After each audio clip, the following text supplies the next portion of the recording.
All right, so what if one of the most famous pieces of business advice out there is just, well, completely wrong? I mean, we've all had it drilled into our heads, prioritize company culture. But what if that's the very thing that's actually holding you back? Today, we're going to dive into a pretty radical idea that might just flip how you think about building an amazing team. You know this one, right? Peter Drucker's famous line, "Culture eats strategy for breakfast." It's the mantra that launched a million free lunch programs, company offsites, you name it. And the core belief is pretty simple. If you just build an incredible culture, success is just gonna happen. But what if that's totally backward? What if we have the cause and the effect completely mixed up? It's a really thought-provoking idea, drawing from insights in the book Work Inspired, and it suggests we've been putting the cart way before the horse. So let's get right into the main argument, which the source material calls the great causal flip. And get this, a great high-performance culture isn't the cause of a company's success. It's actually the result of it. It's a complete 180 from how we normally think about this stuff. This slide really lays it all out. On the left, you've got the old way. You spend all this energy trying to build a culture, and you just cross your fingers and hope that leads to good results. But the new model? It flips that script entirely. You focus relentlessly, obsessively, on creating success for your customers, and a great culture just emerges as a natural side effect. And there's actually a scientific name for this, which I think is so cool. It's called an emergent property. Here's a simple way to think about it. You can't make something wet by studying a single H2O molecule, right? Wetness only emerges when a whole bunch of those molecules get together. And culture? It's the exact same thing. You don't build it directly. It emerges. It just appears from the combined actions of a team that is absolutely laser-focused on delivering real value. And here's the best part. Once this process gets going, it doesn't just stop. It creates this powerful, self-perpetuating flywheel. You know, a cycle that builds more and more momentum all by itself. So let's break down exactly how that works. Okay, so here's the flywheel in action. It all kicks off with step 1. You get a real, genuine win for your customer. That immediately leads to step 2. Your team feels totally engaged and inspired because, hey, they can see their work making a real difference. That feeling of purpose then creates step 3, where a fantastic culture of pride and ownership just starts to bloom organically. And that powerful culture, it fuels step 4, driving even more customer wins, and that flywheel just keeps spinning faster and faster.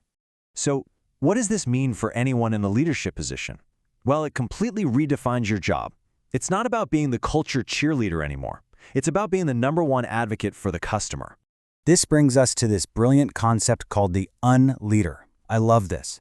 This is a leader who intentionally checks their ego at the door, gets rid of all the traditional status stuff, and focuses on one thing and one thing only, putting the customer first.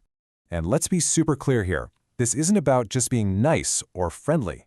It's about a deep, functional kind of humility. It's about being humble enough to look at the data and say, you know what? This product roadmap we love, it's wrong because it's not actually solving the customer's problem. That's real leadership. This idea even changes how we should look at tools like the Manager Effectiveness Index, or MEI. Now, traditionally, an MEI rates managers on things like transparency and communication. But in this customer-first model, those scores are really just a proxy for something much deeper. How well is that manager connecting their team to the real-world, everyday problems of the customer? When you get that right, all those good communication scores, they just happen automatically. Okay, let's tackle 2 other huge buzzwords, trust and innovation. You can probably guess where this is going. According to this framework, we get the cause and effect backward on these 2. They aren't the things you start with, they're the things you end up with. So the common belief is that you have to build a high-trust environment first, and then that will magically unlock innovation. But the reality is the total opposite. Trust and autonomy, they actually emerge after a team has gone through the trenches together and succeeded on a really high-stakes mission for a customer. It's winning together that forges that real, unbreakable trust. So here's the absolute crucial point. Trust and innovation are what you'd call dependent variables. They aren't the inputs you pour in at the beginning. They are the outputs that lock into place after the team becomes totally unified around a singular focus, solving a real problem for the user. Okay, this all sounds great in theory, but how do you actually do it? Well, the source material gives us a super simple but incredibly powerful tool that any leader at any level can start using literally today. It all boils down to just these 2 questions. At the end of any review, first you ask the impact question. If we push this out the door today, which specific customer problem are we actually eliminating? Bam! That forces everyone to think about real-world value. Then you follow up with a support question.